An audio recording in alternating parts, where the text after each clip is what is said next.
one Excel file can have multiple sheets. Just think one Excel file as a notebook, a paper notebook. One notebook can have multiple pages, multiple sheets. Similarly, you can take this as a book, and this book will contain multiple sheets. So there is one sheet now, but I can click plus and add another sheet. So just like in school days where we will have a separate notebook for English or mathematics or science, one book can have different sheets, and we can even rename the sheet. Simply double click and give it a name. For example, let us call this my sales sheet.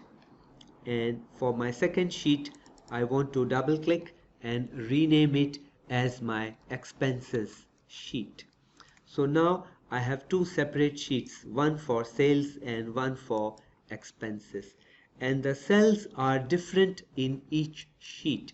Even though we have a C3, but this C3 is from the expenses sheet and this C3 is from the sales sheet. So they are considered different in Excel.